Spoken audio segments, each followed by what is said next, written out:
A la oficina de la iglesia, para que estemos tranquilos y oremos ya en el sentido de la recuperación. Quiero agradecer en nombre de Percy, mi cuñado, de Mabel, de Ángel, de Silvia y obviamente en mi nombre, las innumerables expresiones de afecto, de cariño, de amor, de consuelo y de apoyo que cada uno de ustedes nos ha dado a toda la familia. Nos hemos sentido tan acompañados, algunos aún estando presentes en el velorio, otros con algún mensajito, haciéndolo llegar de una, de otra manera, en forma directa, indirecta, y algunos sin poder estar, porque lógicamente los horarios no eran los más apropiados para que todo el mundo los tenga libres, orando, que ha sido lo fundamental. Queremos agradecer los que no sabían, el hermano de Percy, Mabel y Silvia falleció durante la semana, no tenemos la fecha exacta, pero sí fue hallado el día lunes y fue un enorme dolor y golpe para la familia, y en medio de estas circunstancias pudimos sentir ese bálsamo que es el abrazo de cada uno de ustedes. Gracias, muchas gracias. Y cómo nos encantaría que este mismo afecto se repita una y otra vez en cada uno de los miembros de esta hermosa familia que es Avance Cristiano, porque entendemos que no va a ser el último deceso, sino que nos tocarán tantos. Nuestra vida estará rodeada de fallecimientos y partidas, y por eso qué importante que es entre unos y otros estar acompañándonos, estar mostrándonos este amor que nos contiene y que nos ayuda y que nos demuestra que realmente somos una familia en la fe y somos como una gran familia. Que nunca perdamos este sentido y que Dios les bendiga muchísimo. Quiero hablar de un tema que pocas veces se toca, de que pocas veces se habla. A veces somos tan parciales que ocupamos nuestro mayor tiempo en predicar acerca de cómo saber vivir y no dedicamos tanto tiempo en el saber morir. Como la muerte va rodeada de llanto y de dolor, entonces casi es una palabra que no queremos pronunciar porque siempre estaremos de alguna forma tocando, hiriendo alguna sensibilidad de uno o de otro que recientemente ha experimentado algo así. Pero tenemos que entender que la muerte es parte de la vida y es parte del plan de Dios. Cada vez que alguien fallece dentro de nuestro grupo me dan ganas de hablarlo y de predicar esto que voy a predicar hoy, pero no es bueno dedicar una predicación para todo un pueblo pensando en una persona o familia, porque el dolor es algo muy sagrado, es algo muy privado en lo que no nos podemos meter con tanta facilidad, porque podemos a veces aumentar ese dolor en lugar de mitigarlo. Pero en este caso, que a nuestra familia le tocó tan de cerca, entonces me siento con mayor propiedad o autoridad para poder hablar y decir lo que todo creyente debe saber, porque cada uno es dueño de su dolor y este dolor que nos pega de cerca hace que de alguna forma digamos, esta es la oportunidad para hablarlo y para hacerlo. Me costaba, lo consulté con Silvia, lo consulté con uno de nuestros hijos, les pareció bien y no dejó de ser algo que me dejaba inquieto, pero cuando en el primer culto hablé de esto, después fueron muchas las personas que se acercaron y que dijeron sentirse alentadas y animadas con estas palabras. Entonces, yo espero que esto sea de muchísima bendición, aliento y fortaleza para todo el pueblo de Dios. Si leemos la primera carta a los Tesalonicenses, el capítulo 4, versículos 13 al 14, que dice: tampoco queremos, hermanos, que ignoréis acerca de los que duermen, para que no os entristezcáis como los otros que no tienen esperanza. Porque si creemos que Jesús murió y resucitó, así también traerá Dios con Jesús a los que durmieron en él. Amén. El apóstol Pablo está hablando, no queremos que ignoréis, tienen que saber, hermanos, para no sufrir, para no entristecerse al mismo nivel que se entristecen los otros, los que no tienen la esperanza, los que no tienen la esperanza gloriosa del cristianismo. Y está hablando el apóstol Pablo, no tenemos que ignorar acerca de los que mueren. ¿Qué es la muerte? Porque algunas veces la muerte la tenemos dentro de las palabras ocultas, las palabras subterráneas de las que no queremos hablar, ¿no? Alguno ni quiere tocar la palabra muerte, otra palabra cáncer, y palabras que son parte de nuestra vida y que tenemos que aprender a hablarlas y que manejarlas porque son con las que nos vamos a encontrar a lo largo de nuestra vida. La muerte no es lo contrario a la vida, sino es lo contrario al nacimiento. Es decir, la vida no está interrumpida con la muerte, porque la vida comienza con la concepción, pero allí es donde Dios pone una chispita, según alguien me escribiera esta mañana, guiado por el Espíritu Santo, esa chispita inmortal que es el alma. Es decir, más allá de que somos producto de la unión de nuestros padres, que pudo haber sido una unión bien constituida, circunstancial o accidental o no consentida, lo que sea, pero aquí estamos y en el mismo momento de la concepción Dios ha puesto esa chispa de vida, de inmortalidad que es nuestra alma. Ahora, tenemos un alma a diferencia de otros seres vivos, porque los seres humanos somos únicos. A veces se nos quiere comparar con que somos descendientes de los primates, con que somos una línea evolutiva, pero la diferencia que tenemos respecto a otros seres vivos nos hace únicos. Por ejemplo, tenemos emociones. Las emociones son algo que nosotros manifestamos y que a veces expresamos a través del arte. Y nuestras emociones a veces son tan complejas que ni aún nosotros mismos podemos entender nuestras emociones y a veces hasta no podemos entender las emociones de los demás.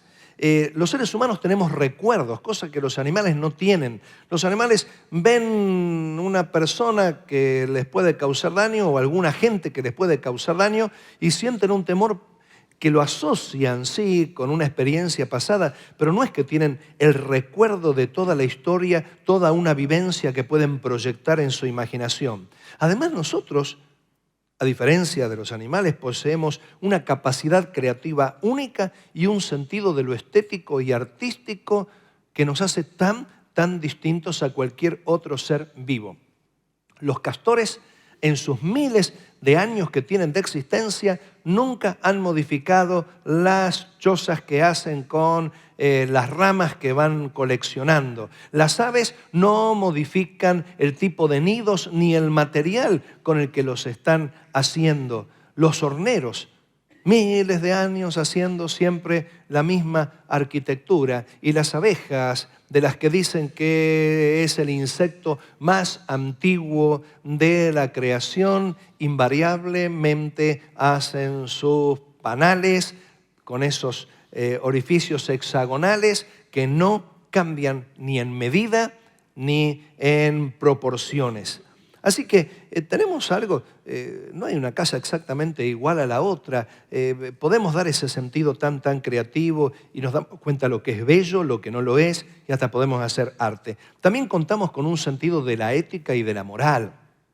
Cuando alguien hace algo inapropiado o indebido, choca con nuestras opiniones, choca con nuestra censura y a veces están los castigos sociales que se hacen a una persona cuando a veces se lo somete a alguna broma o a cortar las comunicaciones. Es el castigo social que a veces algunas culturas realizan porque consideran que alguien realizó una tarea poco ética, y lo mismo con la moral, podemos decir lo que es correcto, lo que es incorrecto, lo que está bien o lo que está mal.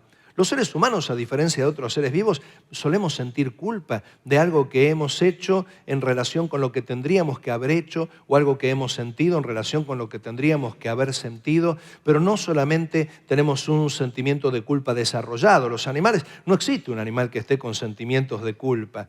Más bien un animal cuando comete alguna acción que sabe que puede ser castigada, la asocia con una consecuencia, pero no necesita psicoanálisis, un perro.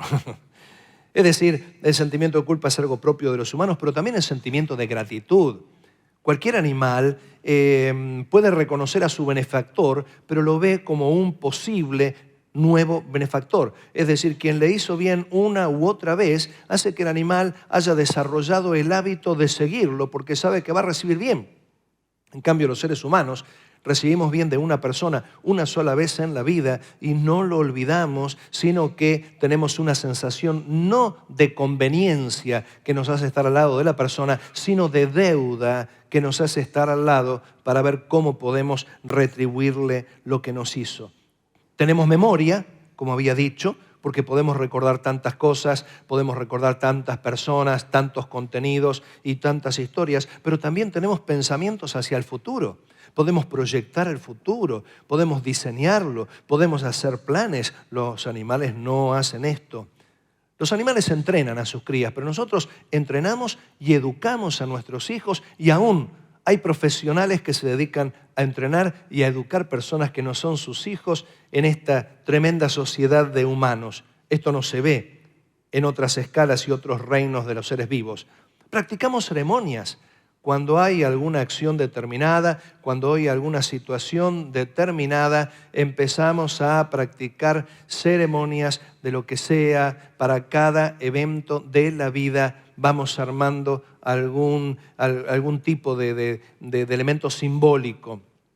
Cuando hay un fallecimiento, lógicamente, cuando hay un nacimiento o cuando una persona va cambiando de etapas en su vida y su corazón, siempre va acompañado de eventos que tienen carácter simbólico. Honramos a los muertos. En cualquier cultura, en cualquier civilización, los muertos reciben un tratamiento ceremonial que muestra que hay una honra, no es solamente una vida que se extinguió sobre la tierra, sino es el recuerdo de una persona y de un ser. Tenemos afectos, predecimos la consecuencia de nuestros actos, es decir, podemos decir, esto podría causarle tristeza, esto podría causar dolor, esto podría causar alegría, pero también podemos ponernos en los zapatos del otro, lo que hace que esto nos dé la calidad de ser particulares. Tenemos eternidad y pensamos en ella, porque prácticamente todas las civilizaciones de la tierra, todas las culturas, de alguna forma apuntan a la eternidad y dijera un defensor de la fe, ¿de dónde saca el hombre la idea de la existencia de Dios y la eternidad? De no ser de Dios mismo. Pero también, a diferencia de los animales, lo que nos hace ultramente únicos es que tenemos también una capacidad de maldad que es producto de habernos separado de Dios y que hace de esta tierra un lugar de sufrimiento.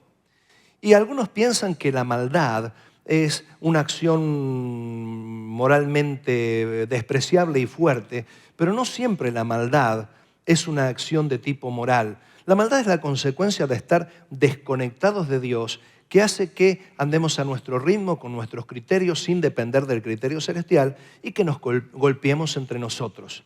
Días atrás, en un curso, les hice hacer una experiencia.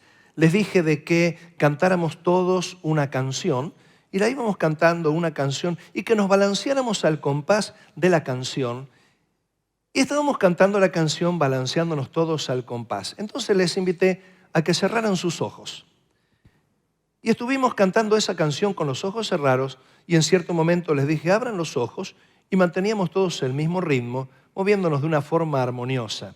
Pero luego les dije, ahora con sus ojos cerrados, canten mentalmente esta canción, sin emitir sonidos, solo mentalmente, y después de un rato de cantar mentalmente la canción, al abrir los ojos, cada uno, no había dos que se movieran de la misma manera, cada uno al descompás, casi algunos chocando con los otros. Bueno, esto pasa cuando el ser humano se desconecta de Dios, deja de escuchar la música de Dios, deja de escuchar la canción de Dios y cada uno comienza a moverse tras su propia imaginación, lo que hace que nos dañemos unos a otros, a veces sin quererlo. Y esta es la verdadera maldad, aunque no sea censurable desde el punto de vista moral que la sociedad de turno está imponiendo. Por lo tanto, si en esta tierra nosotros fuéramos eternos, encima de ser malos, esta tierra sería el mismo planeta infierno. Pero Dios hizo de esta tierra un lugar en el que tenemos la oportunidad de que el Espíritu Santo habite en nuestro ser luego de haber sido rescatados voluntariamente por la sangre de Jesucristo, luego que Cristo nos lavara de nuestros pecados. El Espíritu Santo, como el pastor Ángel decía hace un rato, entró a morar en nosotros y empezamos a vivir ese proceso de santificación que nos va a permitir vivir la presencia de Dios, la eternidad junto al Señor en absoluto bien, porque empezamos a escuchar la voz del Espíritu Santo. Por eso, una congregación como esta, donde somos tan distintos unos de otros, donde somos tan diferentes culturas, diferentes maneras de ver las cosas, diferentes equipos de fútbol, diferentes ideologías políticas, nos llevamos tan bien y tan armoniosamente. Esto es un verdadero milagro, pero es el milagro que viene como consecuencia de que escuchamos la voz del Espíritu Santo, de que escuchamos la música del Espíritu Santo. Así que, ¿qué es la muerte? Es la interrupción del funcionamiento del cuerpo para que éste comience un proceso de desintegración y el alma pase a la eternidad. ¿Y por qué hablamos de que este cuerpo comienza un proceso de desintegración? Porque en Génesis capítulo 3, versículo 19 dice que del polvo fuimos tomados y al polvo volvemos. El alma sobrevive para la eternidad y va a sufrir eternamente el dolor de estar separada de Dios y en corrupción si el cuerpo decidió vivir separado de Cristo, o gozará de la presencia de Dios eternamente si aceptó la gracia del Señor. Ahora, más allá de que esto es un periodo transitorio donde la muerte es el cese de la actividad de nuestro cuerpo, tenemos que aceptar que la muerte no tiene nada de agradable.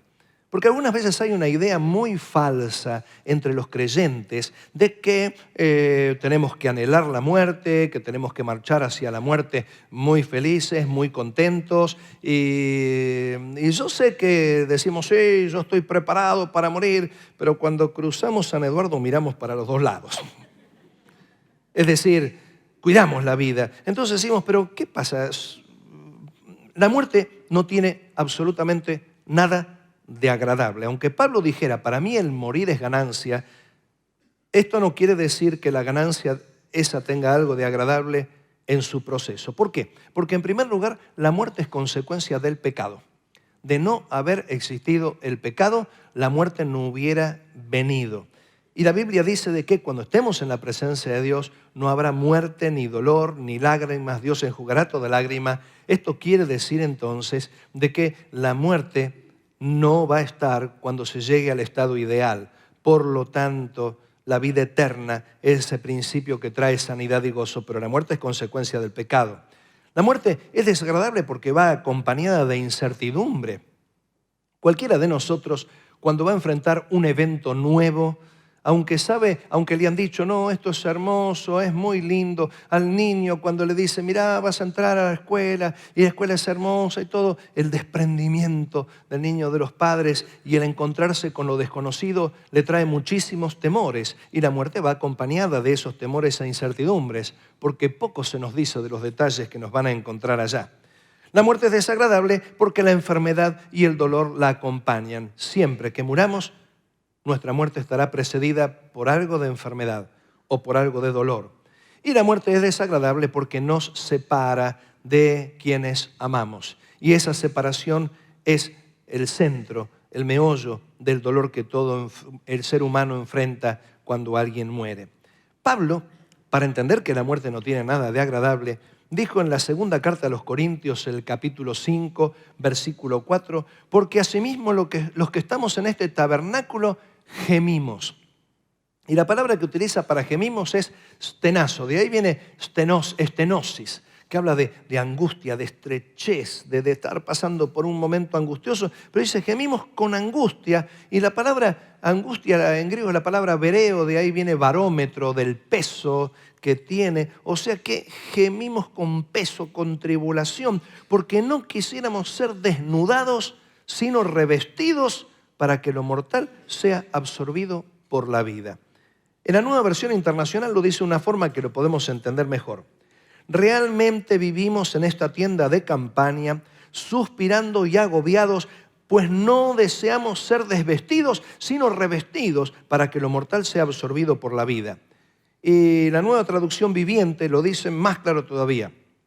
Mientras vivimos en este cuerpo terrenal, gemimos y suspiramos, pero no es que queramos morir y deshacernos de este cuerpo que nos viste. Más bien queremos ponernos nuestro cuerpo nuevo para que este cuerpo que muere sea consumido por la vida. En otras palabras, Pablo dice, no quisiéramos pasar por el proceso de la muerte, sino nos encantaría que el Señor venga y de golpe nos dé un cuerpo nuevo e incorruptible como el que tiene preparado para cada uno de nosotros.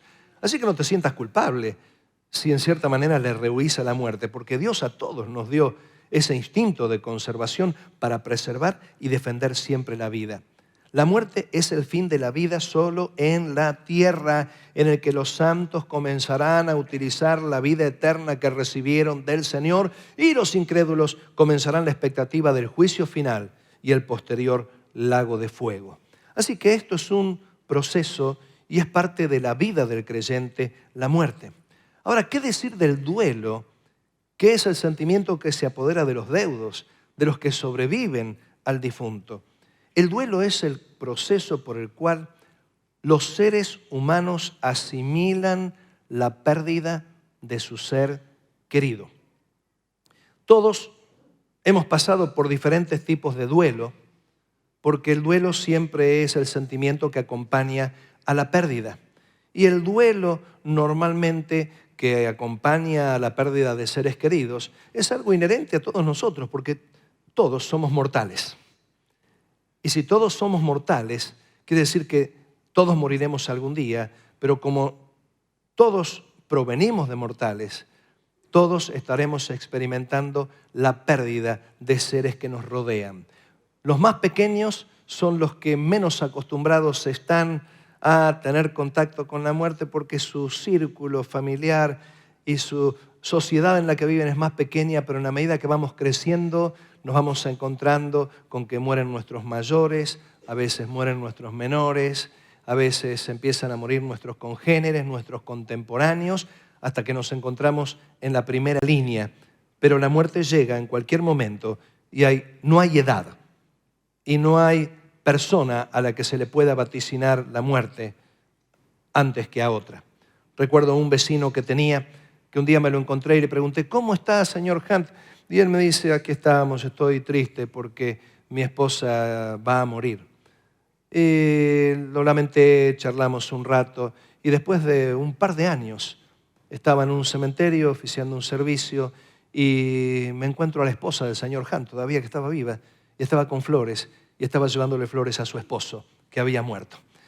A veces entendemos estas cosas de la vida donde no hay un orden que nos permita vaticinar, pero sí hay una serie de reacciones que nos acompañan a nosotros durante el proceso del duelo. Y la primera de las reacciones es la negación. La negación es cuando uno no puede creer lo que ha pasado, cuando se encuentra con la noticia o se encuentra con el fallecimiento, uno dice, esto no lo puedo creer, y aún en el mismo velorio, en el funeral, uno le parece que está el fallecido respirando o que tiene vida, o dice, no, se habrán equivocado los médicos, y a veces esa negación se prolonga cuando uno quiere guardar fotografías, cuando uno quiere guardar elementos personales, vestimentas, otro tipo de objetos de la persona, como una forma de mantenerlo con vida para engañar a la mente y decir, no ha muerto. Y algunos sienten culpa por la negación y otros hasta quieren quitarle la negación a la persona. Y la negación es como un amortiguador en el individuo que impide, así como quien va entrando a una laguna de agua fría de a poco, la negación es la que permite que uno de a poco vaya aceptando la realidad de la muerte sin quedar quebrantado, sin quedar en un shock que lo dejaría anulado y malherido de por vida. Pero a la negación le continúa el enojo. La persona que enfrenta la pérdida de un ser querido suele empezar a enojarse que si los médicos hubieran hecho, que si la familia, que si el otro, que si lo hubieran cuidado, que le hubieran hecho lo otro, y enojarse concretamente con personas. Y algunos hasta se enojan con los fallecidos, pero como es un sentimiento muy fuerte que tienen hacia ellos, empiezan a descargarlo hacia los demás. El enojo es la reacción propia del ser humano cuando percibe una injusticia. Y cada vez que nos encontramos con la muerte, curiosamente, a pesar de que tendríamos que estar acostumbrados, cada muerte nos parece una muerte injusta. ¿Por qué? Porque la persona fallecida adquiere una dimensión distinta y desproporcionada con el resto de los demás. A veces lo ponemos en un nivel en el que, a pesar de que otros han muerto en iguales circunstancias y otros tal vez menos razones tenían para morir, cada uno lo ve como algo muy especial. Pero el enojo es reemplazado por el regateo, la culpa e hipótesis de los hubiera o hubiese. Cuando uno empieza a sentir la culpa, pero si yo hubiera hecho esto, hubiese y lo demás, y todo eso es como una especie de negociación donde uno ensaya con la mente lo que podría haber pasado y el bienestar, pero dura poco ese hubiese, cuando la persona por fin se da por vencida y se da cuenta que ya nada puede hacer, que la separación vino, y la persona entonces cae en una depresión.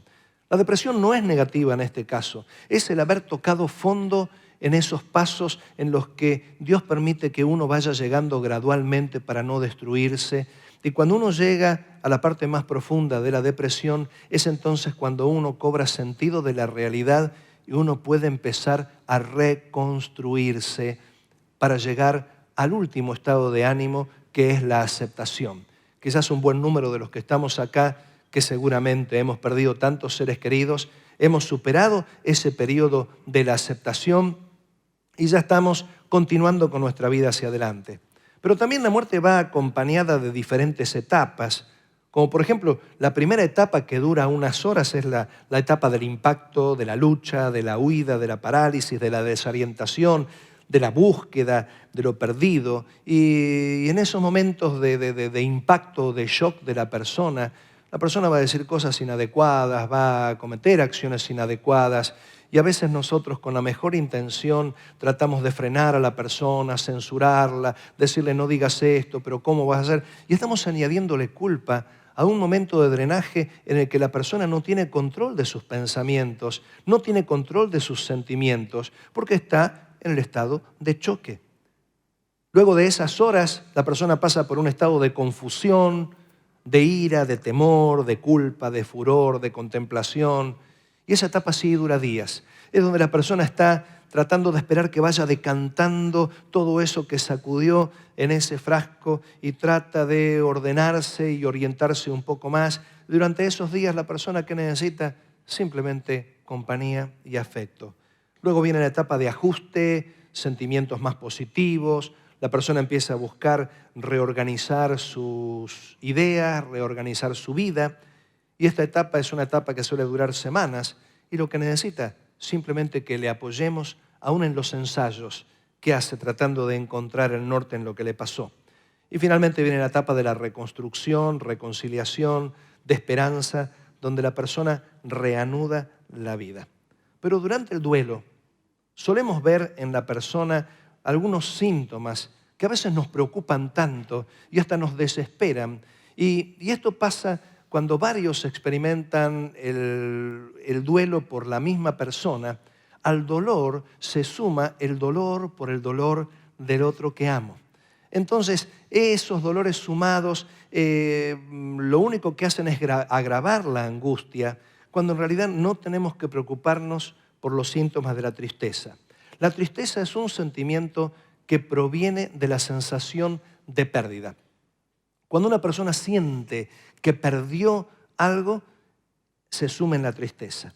La tristeza se nota porque la persona tiene poco ánimo, porque la persona tiene ganas de estar a solas, a veces quiere estar a oscuras, a veces quiere estar tranquilo, quieto, y a veces hasta algunos se meten en cama y no quieren salir de ahí o en su cuarto.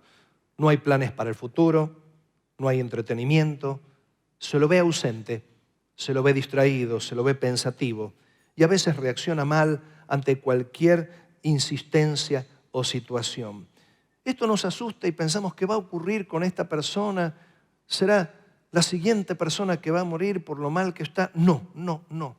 Es el momento en que esa persona comienza a concentrar sus energías en cómo seguirá de ahora en más. Es el momento en que la persona se pone en modo ahorro de energía para poder decir cómo va a seguir mi vida ahora sin este ser querido. Por eso no quiere ni distraerse ni quiere ser consolado. ¿Por qué? Porque dice, debo seguir adelante de alguna manera y estoy tratando de mirarla.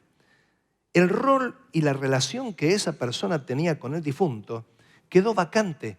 Quedaron vacantes los sentimientos y no se vuelven a rellenar. Son como una caja que queda vacía, que no se reemplaza por nada. Nuestras relaciones, hagamos de cuenta que son como hilos. Yo tengo un hilo con cada uno de ustedes y cada uno de ustedes tiene un hilo con los demás. Si alguien desaparece, ese hilo queda suelto y no hay nadie que pueda tomarlo porque cada uno tiene su propio hilo. Entonces queda vacante y es ahí cuando uno tiene que tratar de remendar esa red sabiendo que hay un hilo que no está, sabiendo que hay un afecto que quedó vacante. Nunca se va a reemplazar. No pensemos que con el nacimiento de un bebé se consuela por la pérdida de un padre. Son sentimientos muy distintos y siempre el hueco va a quedar. Y los seres humanos dentro de la tristeza, dentro del duelo, son los únicos que lloramos con lágrimas. No hay ser vivo sobre la tierra que tenga lágrimas. Los animales cuando aúllan, gritan frente a un dolor, luego no se puede saber cómo están, pero Dios nos ha dado músculos en la cara y nos ha dado glándulas en los ojos para que salgan estas lágrimas, porque las lágrimas no están para ocultarse, las lágrimas están para verse. A veces nosotros queremos ocultar las lágrimas, queremos reprimir las lágrimas. Dios creó las lágrimas para que se vean. Reprimir tus lágrimas sería hacerte un gran daño. Las lágrimas son el mejor honor que podemos rendir a los que amamos. Las lágrimas se derraman siempre. Entonces las lágrimas están para verse. ¿Por qué? Porque cuando vemos a una persona con lágrimas, la asociamos a algún niño indefenso que está sufriendo y que nos causa ternura. Entonces ver a una persona con lágrimas nos hace entender que esa persona está en un estado de tanta vulnerabilidad que ya no le demandamos, no le pedimos cosas, lo dejamos tranquilo y hasta lo ayudamos haciendo algunas cosas que vemos que en ese momento de dolor y aturdimiento no puede realizar. Entonces las lágrimas son la señal externa que nos toca una alarma que dice, cuidado, no le exijas, no le demandes. El duelo no se resuelve en días, ni siquiera en meses. Lleva casi un año y a veces más. ¿Por qué? Porque siempre habrá una primera vez de un evento, de una celebración, de un problema sin él o sin ella. Ese duelo se revive cada vez que se toca enfrentar situaciones en la vida que antes se enfrentaban con esta persona y ahora ya no. Y durante el duelo, muchos suelen tomarse como pequeños recreos de ese pensamiento de tristeza y reconstrucción. ¿Por qué? Porque en ese momento de tristeza donde la persona se concentra tanto en cómo va a seguir adelante, qué pasa con el ser querido, en ese momento si la persona no tuviera un descanso, si no tuviera un recreo, colapsaría y ahí sí tendríamos una muerte más. Pero de vez en cuando tenemos esos recreos donde hay risas acompañadas de llanto, donde de pronto nos distraemos y hasta a veces nos sentimos culpables de haber tenido una risa o alguna cosa, pero son esos recreos que Dios ha permitido dentro del sentimiento de duelo para descansar, cobrar energías y volver a concentrarnos en lo que estamos haciendo.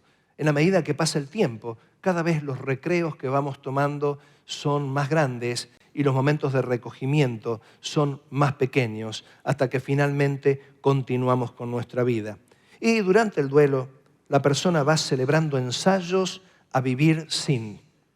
A veces en esos ensayos se equivoca, ensayos que toma apresuradamente, ensayos en los que se desilusiona, ensayos en los que al final va encontrando su rumbo hasta seguir con este elemento nuevo que falta. Y en la vida nos irán faltando muchos elementos de aquellos que tenemos como tan importantes entre nosotros. Ahora, ¿cómo ayudar a los que están en duelo y cómo ayudarnos cuando estamos en duelo? En primer lugar, aceptación y paciencia. Job estaba en una situación tan dolorosa y al principio los amigos le tuvieron aceptación y paciencia hasta que dijo algunas cosas que los amigos no estuvieron dispuestos a soportar y ahí empezó el dolor al dolor. Aumentaron el dolor de Job. Necesitamos entender que en ese momento la persona no tiene la coherencia para decir las cosas justas, para mirarlo tomando distancia. Los pintores de cuadros, cuando están cerca pintando detalles, luego tienen que tomar distancia para ver el cuadro completo y ver cómo está la proporción, pero de cerca nada tiene la proporción que corresponde. Y cuando una persona está sufriendo, está cerca del duelo, no va a tener una correcta proporción de las cosas, aceptémoslo y dejemos que la persona tome distancia por sí. El amor y el cariño. Hoy les comentaba y les agradecía, tanto bien hace un abrazo. Aunque no haya palabras, no importan las palabras, pero el cariño, el abrazo, eso tenemos que hacerlo con cada uno de los que sufre pérdidas. Los creyentes tenemos que estar. Hay hermanas que siempre les digo, ellas pueden perderse un cumpleaños, ellas pueden perderse una reunión especial, pero no se pierden un velorio, y no porque les gusta, sino porque sienten que es el momento de practicar el amor. Que seamos muchos los que estamos así. El otro día, el de la cochería dice, ¿cuánta gente que hubo? Ojalá puedan decirlo del velorio de cada uno de nosotros, del pastor y del hermano que pasa más desapercibido. Ser escuchados y comprendidos. Dice la Biblia, todo hombre sea pronto para y tardo para hablar. Los amigos de Job al principio habían empezado tan bien. Lo escuchaban y Job decía y decía y lloraban juntamente con él. Eso era lo mejor que podían hacer. Pero después empezaron a hablar y querer sermonearlo y quererle predicar. Y ahí fue cuando Dios tuvo que irrumpir diciendo, ¿quién es este que oscurece el consejo? Finalmente Job tenía más luz que ellos y tuvo que orar por ellos. Tenemos que evitar las respuestas cuando no hay preguntas. A veces, en base a nuestra experiencia, queremos decirle algo a la persona que la persona no nos preguntó y con esa respuesta, sin que haya habido una pregunta, lo que estamos añadiendo es más interrogantes a esa persona. Dejemos que la persona pregunte, estemos al lado de la persona, pero en especial la palabra y la oración. Qué bien que hace cuando están orando por nosotros. Qué bien que hace cuando oramos unos por los otros. Qué bien que hace cuando a veces no tenemos palabras, pero compartimos un texto bíblico. Ese texto bíblico dice más que 10 millones de palabras humanas de nuestro corazón. Porque la palabra de Dios es vida. Pero en especial, lo que nos puede ayudar a que ese dolor siga un curso sin complicaciones es ver el sentido y las muestras de la mano de Dios. No hay muerte que nos resulte agradable. Hay un salmo que dice, agradable es a Jehová la muerte de sus santos. Y en realidad lo que quiere decir que para Dios es cara, que no es cualquier cosa la muerte de un santo. Pero para Dios la muerte es estar de ese lado recibiendo a la persona. Para Dios es tan alegre la muerte de los santos como para nosotros lo es un nacimiento que viene al mundo. Pero para nosotros la muerte es una despedida, es agradable para el Señor, pero no para nosotros. Sin embargo, lo que tenemos que entender es que detrás de un suceso desagradable y triste, uno puede ver la mano de Dios. A veces uno dice, pero si hubieran ocurrido las cosas de otra manera, esto hubiera sido un desastre. Si no hubiera pasado lo otro, hubiera sido un desastre. Hablábamos con Silvia. Yo en estos mismos momentos ya estaría en México sirviendo al Señor por 15 días, si el deceso de mi cuñado hubiera sido una semana después. Estaría en el avión, enterándome tardíamente, desesperado, tratando de buscar un vuelo de regreso, sin posibilidades, sin encontrarlo, Silvia sola. Esto me dio tiempo para tomar una decisión, para decir, me quedo. ¿Pierdo el pasaje? No importa. Mi esposa vale más que 10 millones de pasajes. Y la esposa de cada uno de ustedes, y el esposo de cada uno de ustedes, y los hijos, y quien sea, valen muchísimo. Entonces la decisión que pude tomar fue, gracias a que las cosas fueron de esta manera, podrían haber sido de otras. Y cuando uno empieza a ver, y mira lo que pasó, y mira esta persona que te dijo esta palabra sin saber, y mira las amistades que se cruzaron en la vida del fallecido, que hicieron que tomara decisiones importantes y que no fuera el mismo. Entonces uno empieza a ver la mano de Dios en cada uno de esos detalles, y cuando uno ve la mano de Dios en cada detalle, uno dice, Dios tenía el control. Hoy a la mañana hablé con el hermano Félix para pedirle permiso por este ejemplo, y él con todo amor y con lágrimas me lo dio. ¿Por dónde está Félix? ¿Estás por ahí? En el primer culto estaba, ahí está. El hombre. Félix y Elsa, amigos de toda la vida. A Silvia, a Mabel, a Albertito y a Percy los conocían de chiquitos, de chiquitos. Vimos nacer casi a sus hijas. Y Elsa, su esposa, fallecida ya hace varios años, amiga de la familia, era familia, y llegó a ser secretaria mía también. Y un día se enfermó, una enfermedad grave, parecía que no salía del hospital, pero se fue recuperando y salió, y ya en la casa, cuando estaba en plena recuperación, las cosas no andaban bien, y llega la triste noticia. Me tocó ir hasta la fábrica donde trabajaba Félix, darle la noticia. Son duras estas cosas. Y bueno, llorábamos y nos preguntábamos, ¿por qué? ¿Para qué? ¿Cómo? Esas preguntas que nunca vamos a entender, porque nuestra mente es tan pequeñita en comparación con la enorme mente de Dios.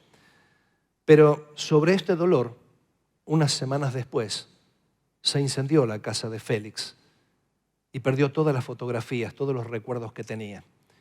Y cualquiera podía pensar, pero ¿esto no es crueldad por parte de Dios? No, porque Dios sabe cómo es el corazón de cada uno, y Félix en esa charla me dijo, es como que Dios quería que dejara de atarme al pasado y que empezara a mirar hacia el futuro, una vida nueva que tengo. Y eso le permitió las fuerzas para que hasta hoy lo tengamos rezongando a veces, peleándose con medio mundo. Increíble ver un santiagueño nervioso, pero bueno, lo hace. Y uno dice, estaba la mano de Dios. Un pastor, amigo mío, compañero de trabajo en el ministerio, que ya partió con el Señor a principios del año pasado, él tenía un hijo que era policía en Estados Unidos, un país que es muy seguro y donde pocas veces se ve la baja de un policía.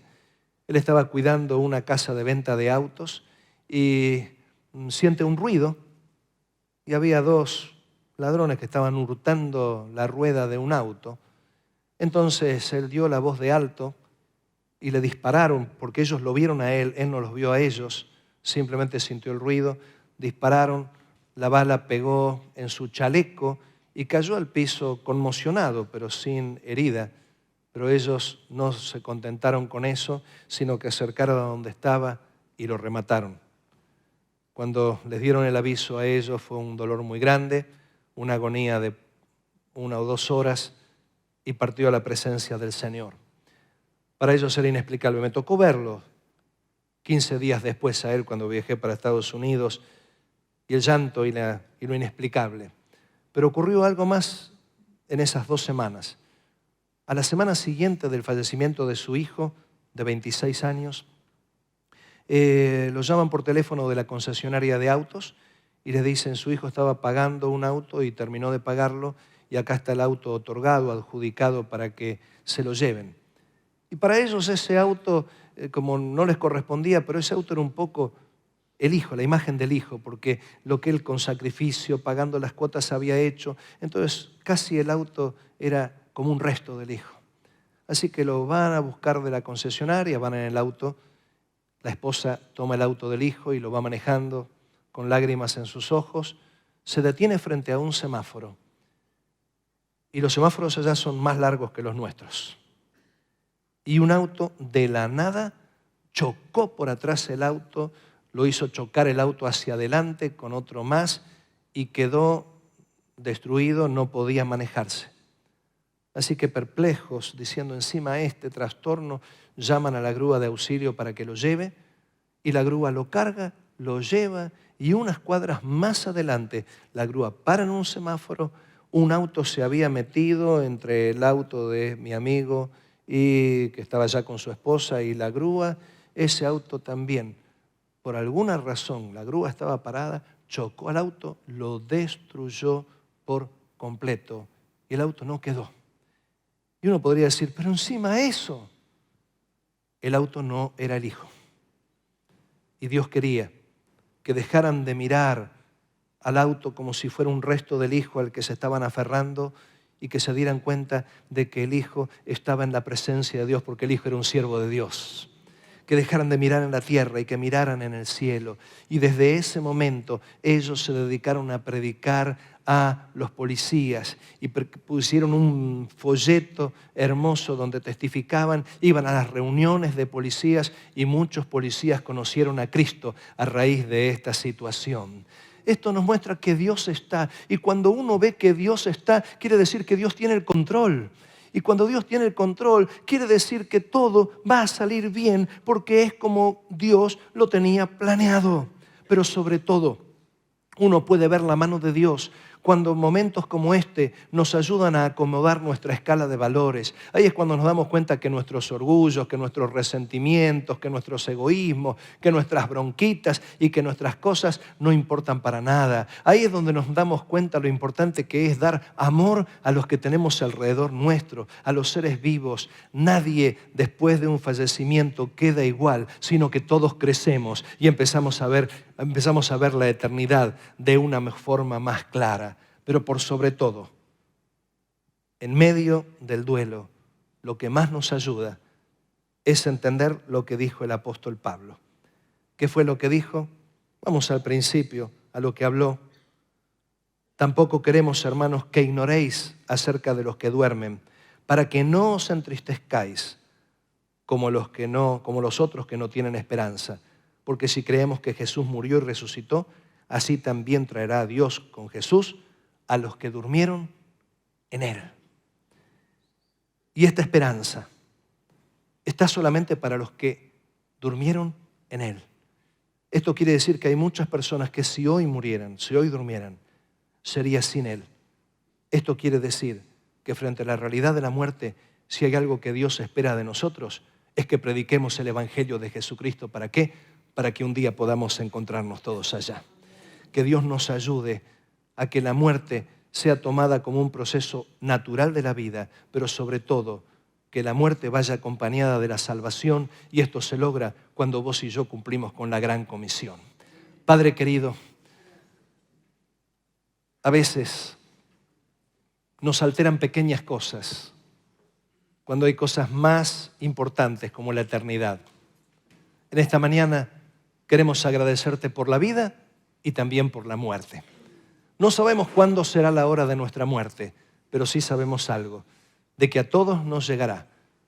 Pero nosotros tenemos una esperanza gloriosa y tenemos una esperanza gloriosa sobre aquellos que nos acompañan, que te conocen, pero hay personas que no te conocen. Señor, danos el sentido de urgencia para predicar tu maravillosa palabra, para que un día todos nos encontremos allá. Señor, que podamos ser dignos hijos tuyos en el breve tiempo que estamos en esta tierra. Todo esto te lo pedimos en el nombre de Jesús. Amén. Que Dios te bendiga y tengas un hermoso domingo.